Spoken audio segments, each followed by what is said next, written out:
ada beberapa pertanyaan. Yang pertama, apa aja sih penyebab terjadinya krisis akhlak?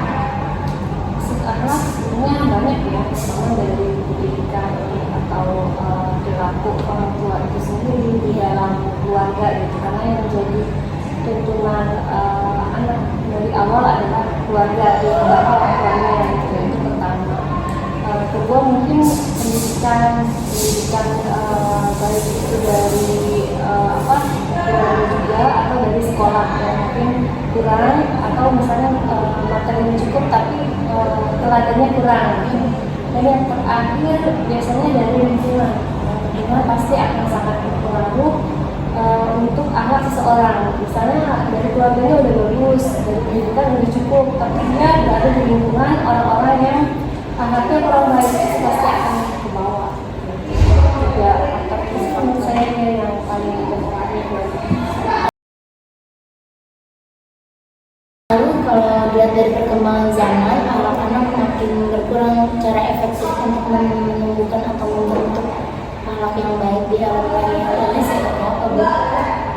Sebenarnya cara paling efektif itu lagi-lagi untuk akhlak itu kan kebiasaan ya, kadang berasal dari kebiasaan. Jadi yang paling berpengaruh adalah penanaman kebiasaannya dari kecil gitu. Jadi kalau dari kecilnya udah dibiasakan berakhlak yang baik, bersikap sopan, itu nanti besarnya insya Allah nggak akan terlalu susah untuk diarahkan bersikap baik gitu.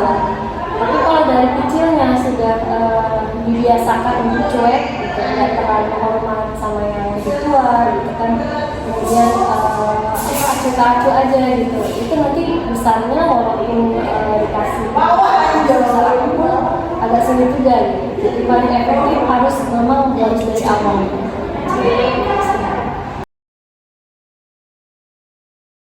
Mungkin bisa dari maksudnya boleh ya mengingatkan, walaupun bukan kewajiban anak untuk mengingatkan gitu. Tapi memang boleh mengingatkan sebagaimana dalam Quran anfusakum ahlikum nar itu boleh mengingatkan, tapi dengan syarat itu harus dengan perkataan yang baik gitu, dengan cara yang baik, jangan menegur perkataan yang nggak baik atau menegurnya di depan orang lain gitu. Jadi misalkan apalagi menegur orang tua kan gitu, menegurnya di rumah tapi dengan perkataan yang baik, kemudian caranya juga harus baik gitu. Dan sekali lagi memang berdakwah atau menasehati orang yang dekat itu tidak semudah menasehati orang yang maksudnya yang bukan keluarga gitu. Kita akan lebih sulit menasehati orang yang terdekat kita gitu. Salah satunya orang tua. Jadi mungkin kita harus pilih cara yang sebaik mungkin. Kan kita tahu tuh karakter orang tua biasanya nggak suka kalau digurui kan, bisa lewat bercanda atau apa, atau bisa sambil menceritakan waktu di pondok tuh dikasih tahu kalau yang nggak sholat nanti nggak selamat gitu, masuk neraka, bisa gitu. Yang penting kita tahu karakter orang tua seperti apa, pakai cara yang terbaik gitu. Jadi dilihat dulu, kalau orang tuanya bisa menerima nasihat boleh ngasih tahunya sambil menasehati gitu. Tapi kalau yang nggak suka dinasehati, jangan ngasih tahu sambil nasehatin, boleh lewat cerita, boleh ya pokoknya jadi cara terbaik disesuaikan dengan sikap atau karakter orang-orangnya. Kalau untuk membatasi anak supaya ini itu sulit ya, karena sekarang mau nggak mau kita pasti pakai digital gitu, apalagi smartphone itu kan yang paling mendasar ya. Jadi bukan hanya untuk keperluan yang sampingan, keperluan primer pun kita pakai gitu. Jadi caranya bukan membatasi penggunaan, tapi membatasi atau menasehati dan mengingatkan anak gitu untuk menggunakannya sesuai dengan hal-hal yang diperlukan atau hal-hal yang baik gitu. Nah, meskipun memang sulit karena pengawasan kan nggak senantiasa 24 jam itu bisa ngawasin anak gitu ya.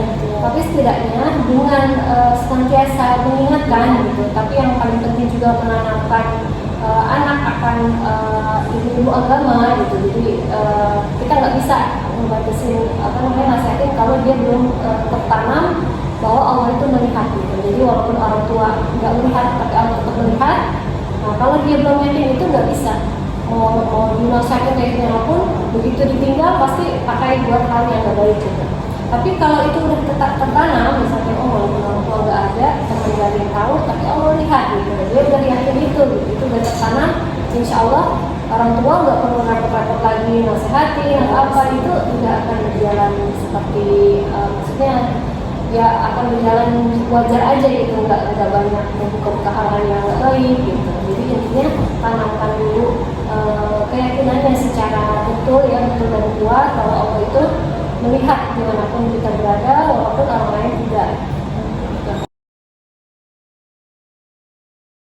Secara efektif sih memang kita nggak bisa berharap ketika anak itu sudah dewasa langsung pengennya menjadi anak yang soleh-solehan, itu nggak bisa. Itu mesti dari awal, bukan dari awal anak itu lahir, bahkan dari awal dalam syariat Islam, dari awal pernikahan ketika memilih pasangan itu sudah harus diarahkan. Jadi memilih pasangan kalau misalnya pengennya nantinya keturunan yang soleh dan solehah, pilih pasangan yang soleh dan solehah gitu. Jadi dari awal memilih pasangan. Yang kedua dalam perjalanan rumah tangga gitu. Jadi nggak bisa instan, pengennya anak soleh-solehan nih gitu, udah langsung di pesantrenin gitu kan, nggak bisa seperti itu dari awalnya. Kalau menurut cara yang benar harus dari awal. Dan semua cara itu nggak terlepas dari satu doa gitu. Jadi kadang yang banyak terlupakan gitu ya sama orang tua, fokusnya ke lembaga pendidikan, lembaga pesantren, tapi dia lupa yang paling menentukan semua itu adalah pendidiknya, siapa Allah gitu. Kita nggak bisa, kita usaha tapi nggak minta sama Allah gitu. Yang paling penting adalah doa. Jadi kita doakan kapanpun gitu, setiap habis sholat doakan anak biar dia jadi orang yang beriman, yang soleh, itu harus terus gitu. Jadi doa itu yang paling melancarkan semuanya. Kalau cuma sebatas dari lembaga pendidikan yang baik itu nggak cukup. Karena lembaga itu hanya bekerja sesuai dengan jamnya. Misalnya kuliah udah jam kuliah, pulang kan udah bebas gitu. Jadi yang paling penting doa. Kalau menurut saya yang paling banyak dilupakan kalau orang tua itu doa. Nah doa itu nggak akan berhasil kalau orang tuanya sendiri belum soleh dan soleha. Jadi kalau orang tuanya belum betul, ke anak juga susah. Jadi intinya diperbaiki dulu orang tuanya, doa gitu. Doa yang paling menentukan nanti anaknya.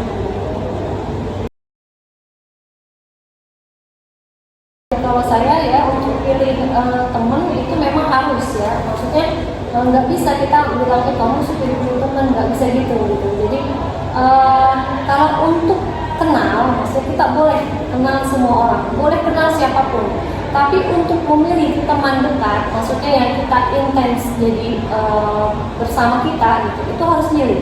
Mau nggak mau harus milih, karena pengaruhnya paling cepat gitu. Lingkungan atau faktor teman itu sangat cepat. Jadi ibaratnya kan kalau kita bergaul sama tukang ikan, kita ikut bau tumis. Nah, kalau kita dekatnya atau habis datang ke tukang minyak wangi, itu kita ke bagian wanginya gitu. Jadi begitu juga sama pergaulan, itu sangat menentukan. Makanya faktor teman harus milih, nggak bisa nggak milih. Soalnya dalam pepatah Arab juga ada yang menyebutkan al-jalis janis gitu. Jadi teman seduduk itu janis, dia sama, satu jenis. Ya, jadi kalau kita mencari teman, kalau temennya yang malas, kita akan ke bawah karena al-jalis janis gitu. Jadi nggak bisa, harus pilih teman. Kalau kenal boleh kenal siapa aja, tapi untuk menjadikan dia teman yang intens dan dekat harus pilih orangnya yang baik, yang nggak merugikan gitu, karena pasti ke bawah. Baik, memang sekarang yang menjadi kerugian dari smartphone itu kan masuknya berbagai informasi ya dari luar yang juga bisa dipilih untuk positif atau negatif gitu. Ya cara memenuhnya ya maksudnya kita nggak akan tahu itu sebelum kita lihat kan. Memang harus menjaga mata, maksudnya kita jangan seperti orang yang melihat semua, jadi sampah dilihat, yang bermanfaat dilihat gitu.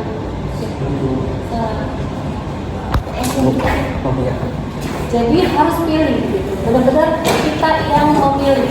Jadi caranya kita harus apa sih namanya? Ya ini yang memilih sih hal-hal apa saja yang layak kita lihat gitu. Dan juga menurut saya yang kayak budaya acuan menyebar lewat TikTok itu nggak akan menyebar kalau nggak ada yang lihat.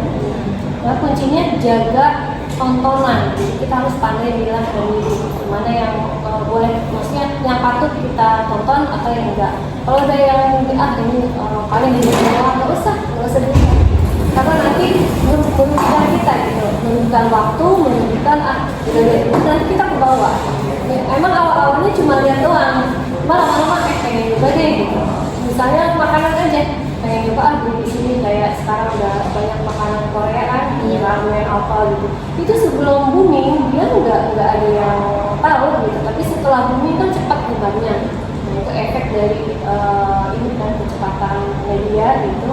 Nah jadi kuncinya kita harus pandai memilah dan memilih hal apa aja yang layak kita tonton atau lihat dan yang tidak bisa kita lihat. Pendidikan sih berperan ya, cuma paling kalau dipersenkan menurut saya hanya separuhnya gitu. Mungkin kalau perlu besar ya paling 60 atau 70% lah gitu. Karena akhlak itu bukanlah sekedar informasi ya atau teori, tapi akhlak itu ada betul-betul sudah terserap ke dalam hati kita, kemudian kita cerminkan melalui etika, perilaku, nah itu udah jadi akhlak. Tapi kalau sebatas baru teori, kita baru tahu misalnya kalau ketemu sesuatu yang bukan punya kita itu nggak halal, maksudnya sebaiknya nggak usah kita ambil. Itu kalau belum menjadi akhlak, begitu ketemu kita masih pikir-pikir, ambil nggak ya, sayang nih kalau nggak diambil gitu. Misalnya mau handphone atau mau uang, ambil nggak ya. Tapi kalau udah jadi akhlak, itu bukan punya kita. Mau sebesar apapun uangnya, mau sebagus apapun barangnya, kita nggak tertarik. Itu udah jadi akhlak. Tapi kalau belum jadi akhlak, nah itu kita masih ragu-ragu, lihat dulu ini bagus nggak ya, lumayan kalau dijual, gitu kan nggak ada yang tahu, itu belum jadi akhlak. Tapi kalau udah jadi akhlak, kita nggak akan tertarik, nggak akan bergerak kalau yang kita gitu.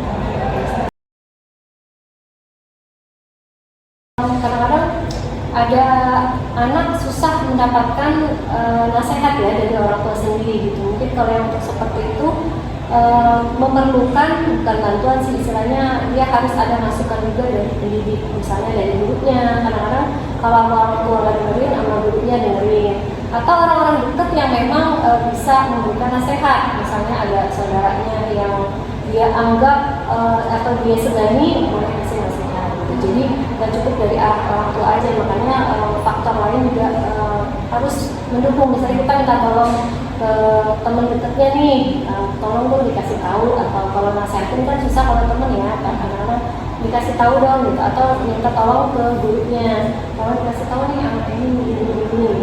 Jadi itu perlu peran orang lain untuk membantu ngasih masukan ke anak itu. Pesannya paling pertama, tanamkan keyakinan, maksudnya kita harus betul-betul selalu ingat bahwa dimanapun kita berada itu Allah melihat kita, Allah senantiasa melihat kita. Maka dengan satu poin itu aja kita udah terhindar dari menyakiti siapapun, maksudnya baik atas pengetahuan orang maupun enggak gitu. Karena kita yakin walaupun gak ada yang tahu, Allah tahu gitu. Nah yang kedua, batasi melakukan hal-hal yang tidak bermanfaat. Misalnya membuka smartphone untuk hal yang kurang bermanfaat, kalau bukan membuatnya di tugas atau komunikasi, mendingan dihindari gitu. Kalau untuk hiburan misalnya, boleh mendingan lihat TV ketimbang lihat handphone. Kalau handphone kan udah YouTube, TikTok, nah itu udah nggak bisa dihindung gitu. Kalau TV udah ada sensornya kan, ya jadi udah, paling itu aja gitu. Kalau bosan mendingan denger lagu gitu. Kalau nonton itu harus benar-benar dibatasi, karena semakin kita nggak batasin, itu akan semakin buka peluang yang besar buat melakukan hal yang nggak baik. Jadi paling terakhirnya milih pergaulan yang baik, maksudnya